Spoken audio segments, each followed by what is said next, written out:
Hey, what's up, you guys, and welcome back to my channel. I am Gregory Craze, and you are watching the Art Asylum. I got another drawing for you today, and this one's going to be something different. It's going to have a little bit of a story to it, a little background. I did this one last night. I just had this idea in my head. I just wanted to get it out, and so here it is. Okay, so this one is going to be about some crazy events that happened. So, just kick it with me for about 8 to 10 minutes, give or take a few, and I'm gonna draw you a picture and tell you a story. And if you happen to like it, please like the video, comment on the video, and subscribe if you so choose, and I will greatly much appreciate that. So without further ado, here we go. It started off pretty much like every other day for Karla, but today was a special day. It was her first day of high school, her first day as a 10th grader, and her birthday.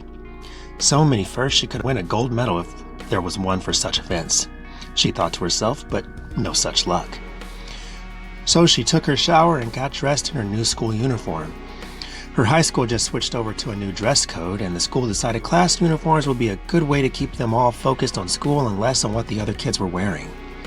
They were pretty fucking ugly in Karla's eyes, but everyone else had to wear them too, so she didn't feel all that bad. She brushed her teeth and did her hair in a style complying with the new school dress code. No outrageous colors or fashionable styles you would see in the magazines. She could choose either pigtails, ponytails, or straight down, not passing the shoulder blades. Afro puffs and dreadlocks of the same length were acceptable after some intense debate with the parents and the PTA. So because of her hair and her refusal to press it down flat for the fear of damaging it, she opted for the puffs. Yet she still felt the dull pain of her hair being plain and boring. And then she ran downstairs, greeted by her mom and dad with the Happy Birthday to You song and a mountain of chocolate chip banana pancakes, her absolute favorite breakfast. She gobbled up 3 delicious cakes quick, fast, in a hurry, and washed them down with some cold strawberry milk. And with her note binder in hand, she began the 4-block walk to school. It was cloudy on August 27th, and there was a warm breeze that morning. She got 2/3 of the way to school and decided to cut through the field to save a bit of time and get to the tables early. The tables is just that, tables, for the kids to eat lunch on in front of the school cafeteria. That's when the light rain started to fall. Thinking to herself that she wished she had brought a light sweater to wear just in case this happened.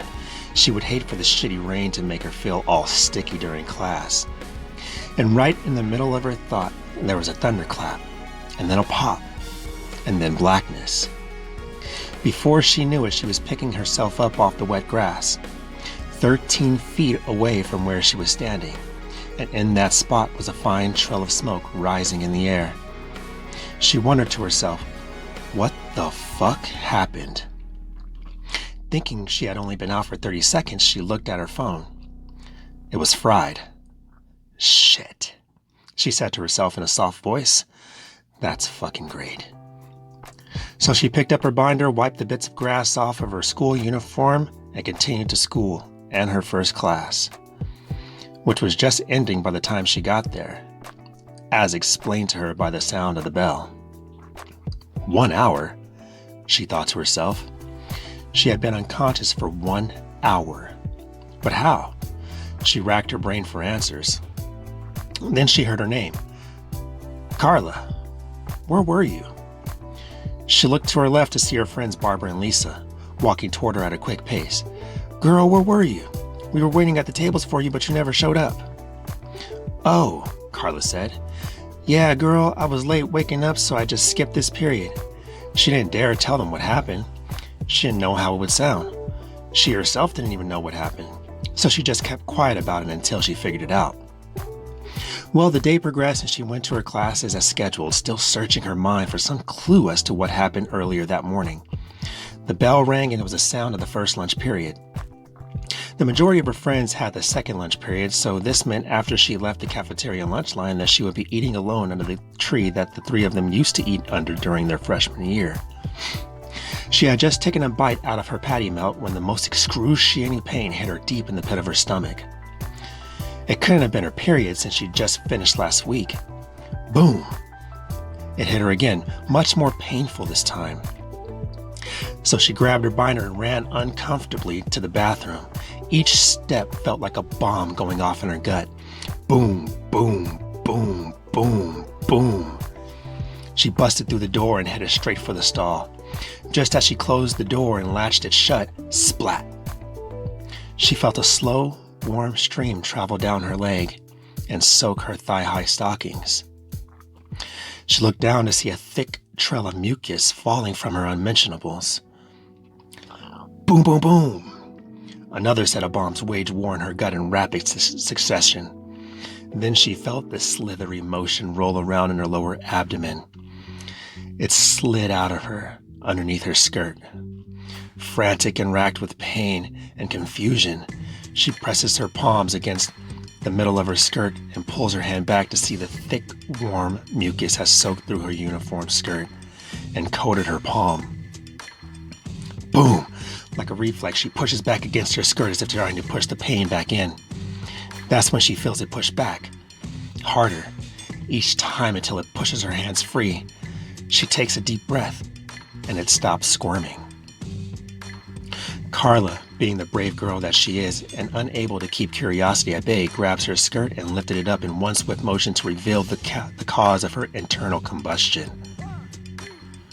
The horrible sight of tentacles and teeth filled her vision, and fear stripped her of her voice and the breath of her air. She fell back onto the toilet, her mind overloaded with information, and suddenly fell back into darkness and back to earlier that morning.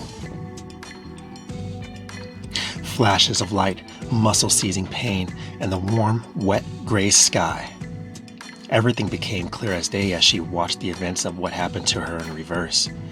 She watched her body lift off the grass. She saw the smoke trail sink back into the ground as her feet reached its starting point. She saw the bright flash.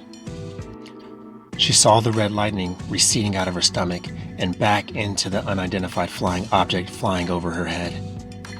And then she saw it disappear behind the gray clouds. Well, hey, that's the end of the video. That is the end of the story, and I hope you guys enjoyed that.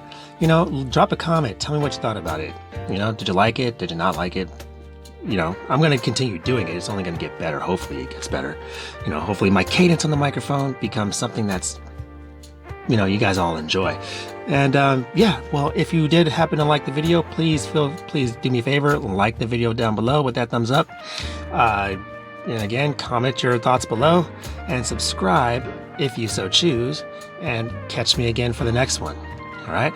Thanks for watching, you guys, and I will see you next time.